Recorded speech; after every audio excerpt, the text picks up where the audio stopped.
For full episodes as they air, listen to Grant's Rants Hollywood Talk on Stitcher, Apple Podcasts, and blogtalkradio.com/Grant's Rants. From the podcast, Grant's Rants Hollywood Talk, it's Grant's Rants Small Talk.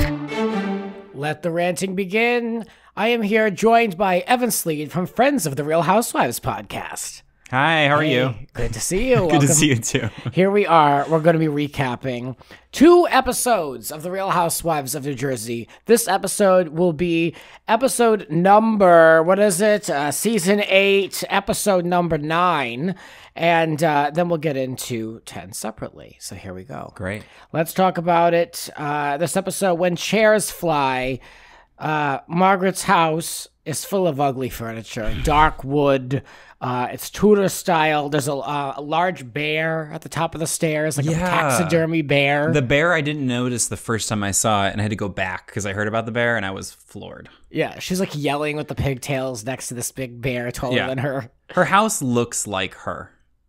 It's a little bit of a mess. It is, but she kind of is too, which I'm okay with, to be honest. Like, she's really messy, but I like that about her. Yeah, I like her. Yeah. Things aren't going well with the renovation. Anyway, Melissa tells Joe, these scenes with the wives have to talk to their husbands about the drama from the show. But Joe would play the game. He's so into it. So she tells Joe that Kim D is, what the hell is this word? Refriending. That Teresa is rekindling an old flame. Right. That's what it is. And of course, Joe finds this to be ridiculous. And, Melissa says that she knew Kim D. She had her number all along. Well, of course she did. Yeah. So do we all. Yeah.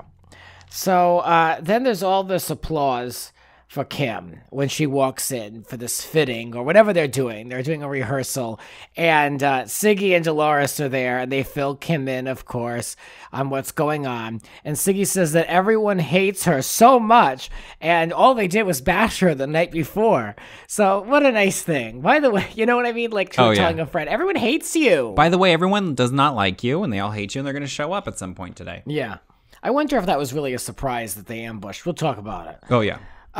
Anyway, this hairdresser, Lena, one of Kim D's trolls, said that she saw Teresa snuggled up with a guy at a club.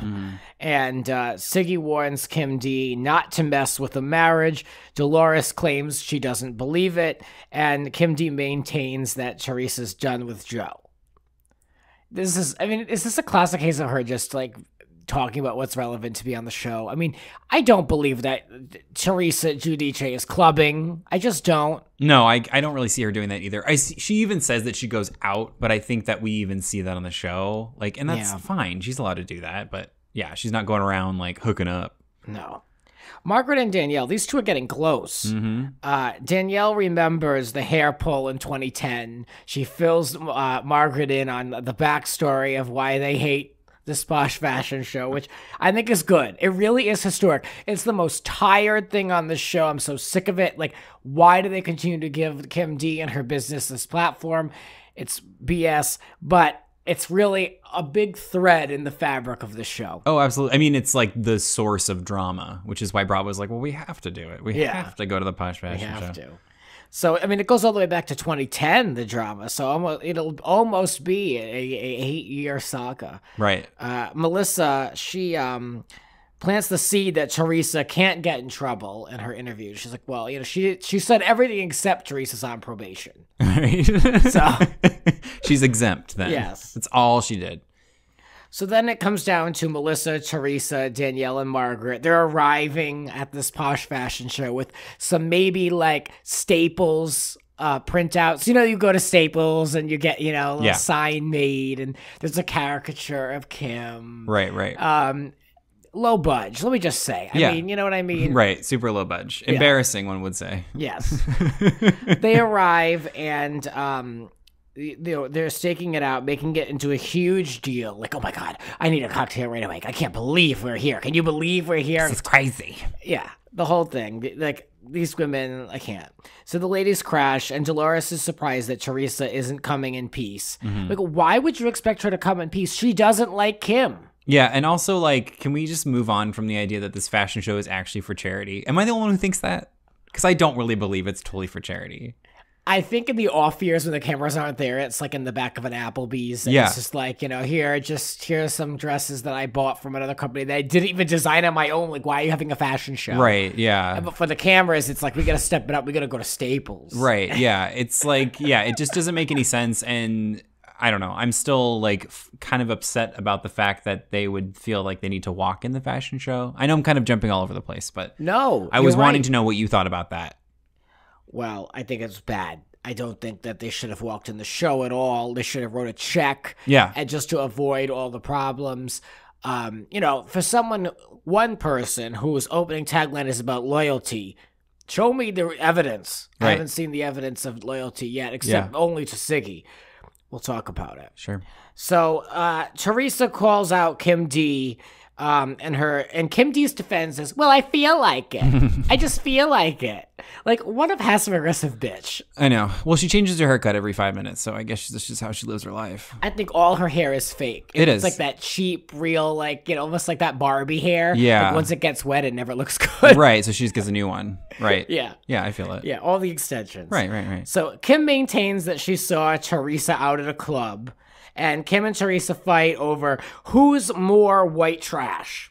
Well, there you go. It's a tough battle. Yes. And so, no one really does or say anything other than the back and forth. Like, there's not much going on, except at this point, just the yelling. Margaret does jump in, though, and Kim D tells, she jumps in when Kim D says that Teresa is going to go away in handcuffs. So I kind of like that Margaret is blindly following this group and just automatically like has this hatred towards Kim D. Yeah, she's very loyal very quickly, which is Yeah. interesting for a new housewife, but I'm for it. And then we've seen it a million times, Teresa spelling out posh. Right. And very impressive for Teresa, thinking fast, Yeah. working quickly to think of the letters to go with the names or Yeah. whatever. And so Kim D just leaves. Mm-hmm. Which I was surprised. Why would you ever just walk out of your own event like that? And Teresa says that it's no one's business what she does. And then we're treated to some flashbacks of her and Joe and kind of like everything that we've seen that leads to a possible cheatation. Mm-hmm. So no big deal, I guess, for Teresa. Because she's like, it's no one's business, but yet it's been on the show for, it was a little shady edit. Yeah, absolutely. So Melissa and Dolores get into each other's face, and Dolores is still unfazed by Kim D. Weird. And Teresa tells Dolores to F off, and that they're all puppets, and Dolores does nothing. Note, Dolores says and does nothing. And, she says that she what is this? Won't get invited and doesn't care. So I guess just something that Teresa would throw.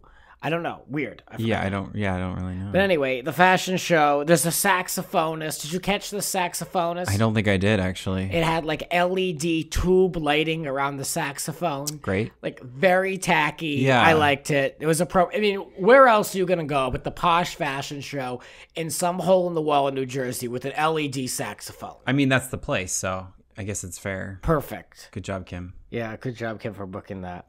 So, Siggy, she claims she can't be stopped. And I'm like, this is so sad.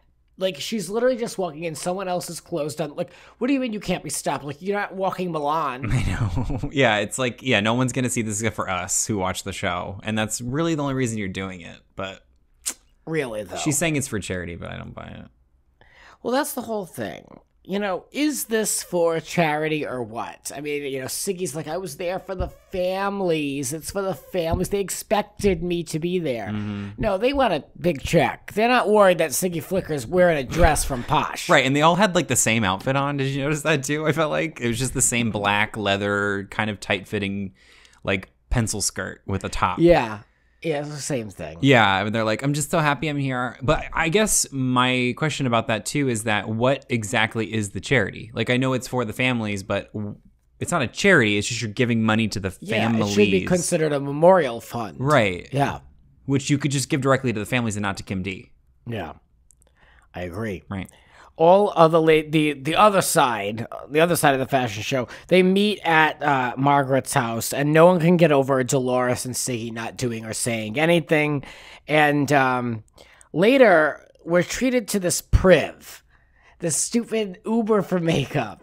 They have some type of buy-in to Housewives, and we've had to watch all these people get made over with this drive-by makeover.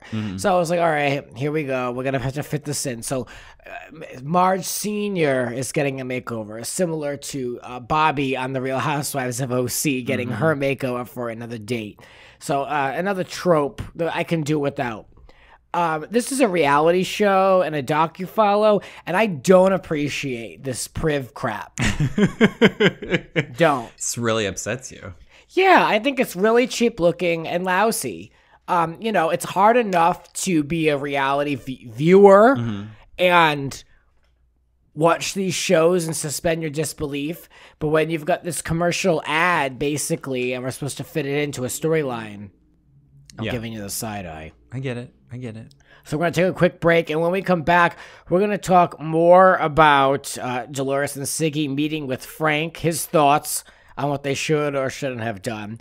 And then a psychic comes to the Gorga house. That and more with Evan Slead in a moment. Promotional consideration for Grant's Rants Hollywood Talk is brought to you by Harry's. Harry's blades are a top quality blade coming out of Germany, and it's something I've recently switched over to from the electric razor. I have to say I love the product, and I really like the shave gel. The shave gel is not your grandfather's can of shaving cream. It has a great smell, good quality, and I have to say it really makes the product top-notch. So I can't recommend Harry's enough. So if you want to know more, head on over and find out why Harry's is so confident that you're going to love their blades. So confident that they're going to give you their trial shave set for free when you sign up at harrys.com/grantsrants. Just pay for shipping.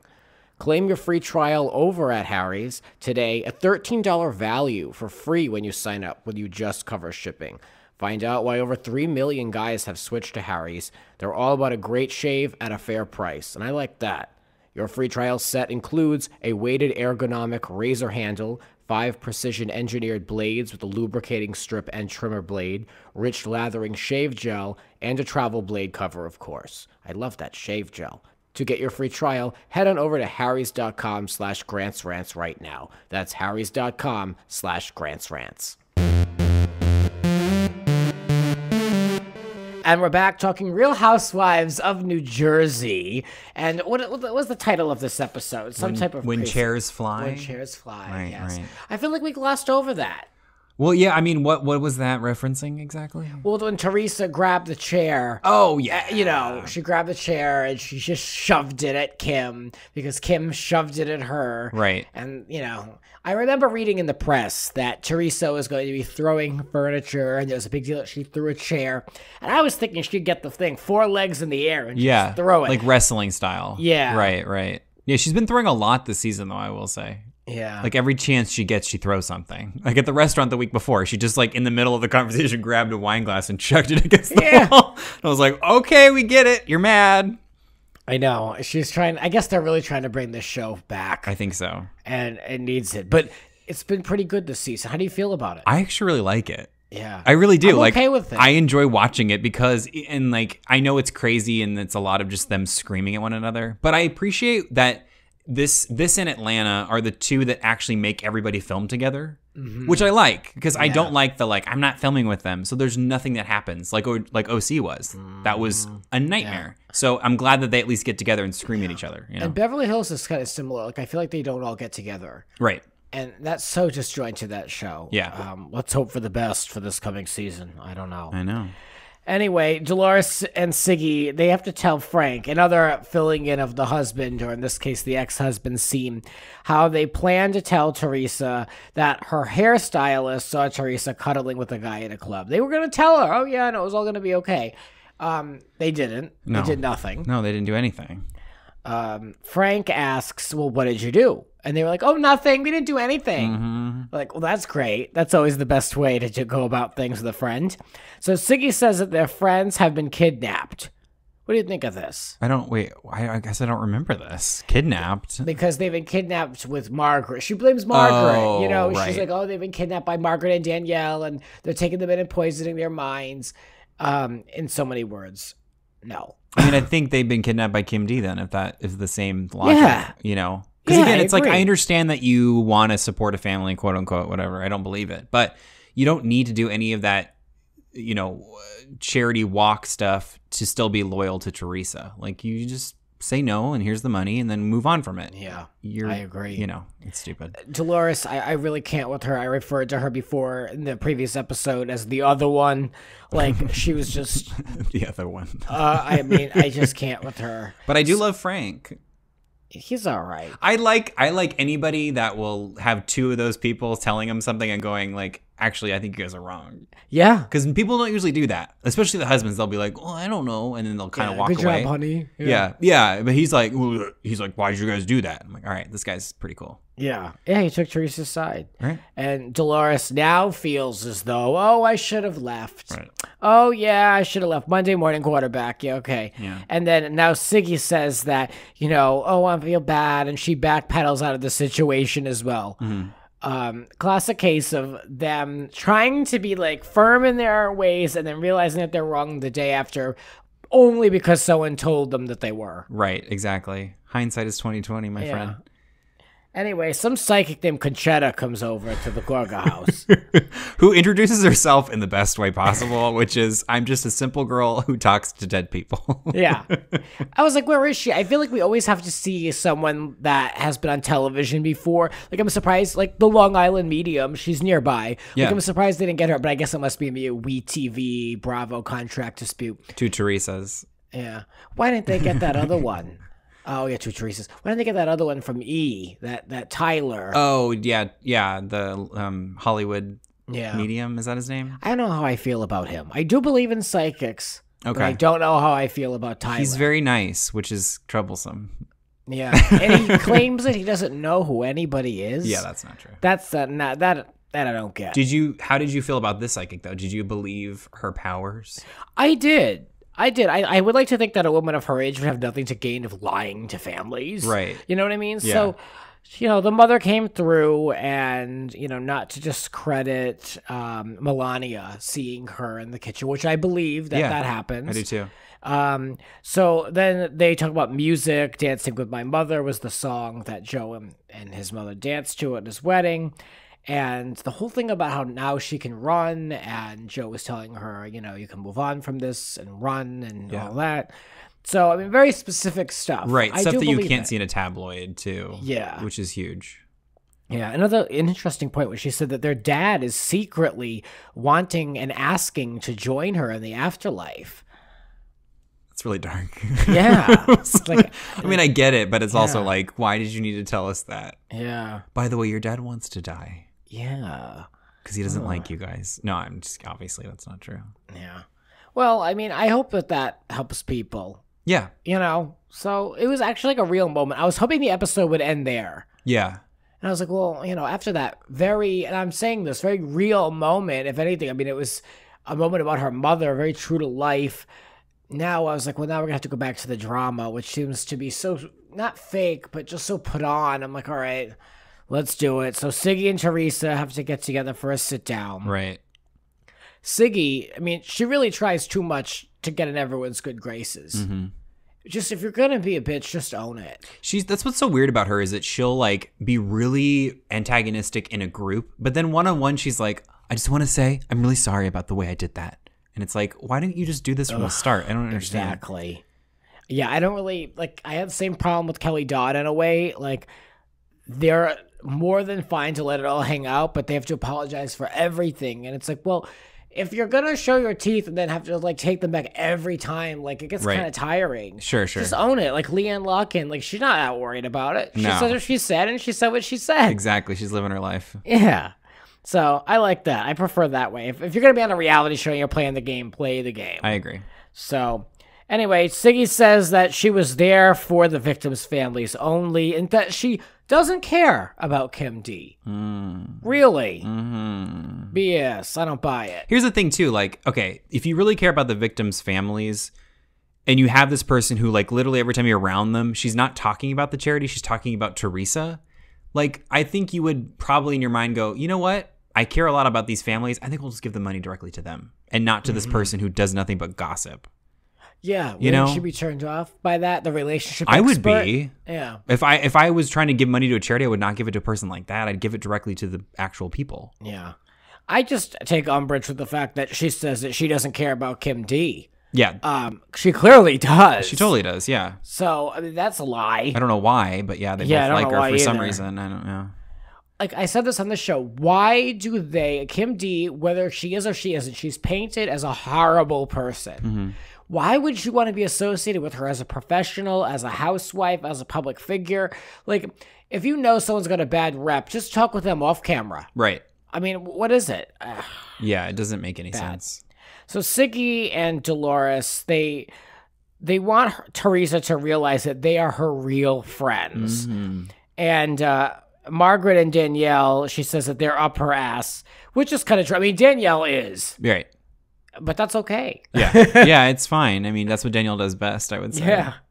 So Siggy is still blindsided over Margaret referencing Hitler in the previous episode. And she now dislikes Margaret all over again. Right.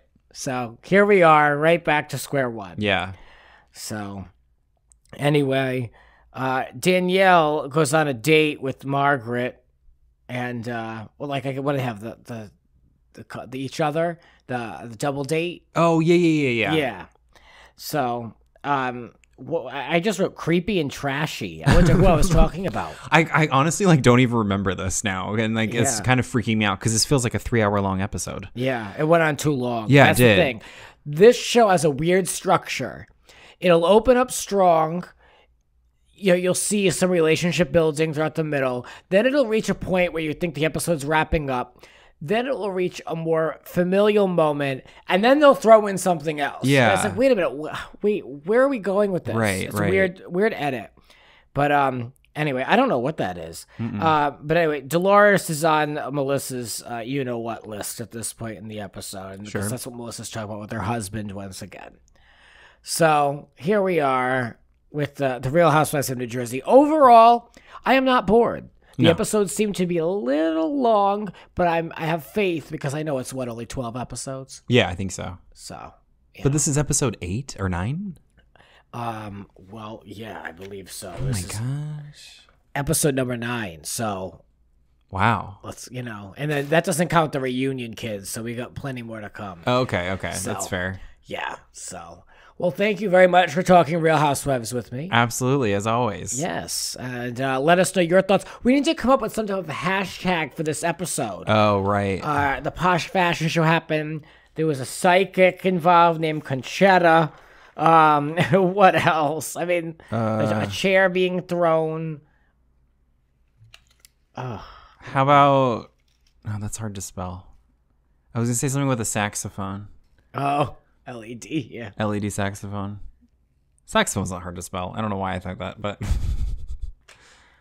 The sax and the psychic. Yes. There you go. Hashtag the sax and the psychic. Love it. If you want to tweet about this episode, that's what you could use. Perf. All right. Very good. Thank you. And we'll be back with more Real Housewives of New Jersey. If you're listening to the show, make sure you stay subscribed or subscribe to Grant's Rants because the main podcast, the Christmas episode, is going to be out on the 18th of December. Make sure you listen to the show. It's a really good one. We bring back a lot of former co-hosts, and we talk about a lot of crazy stuff. It's a great year-ender. So make sure you include that in your end-of-the-year festivities. There'll be more rants to come. I love you for listening. This has been Grant's Rant Small Talk. Want more? Join the full conversation on Grant's Rant Hollywood Talk podcast on Apple Podcasts, Blog Talk Radio, and in the links below.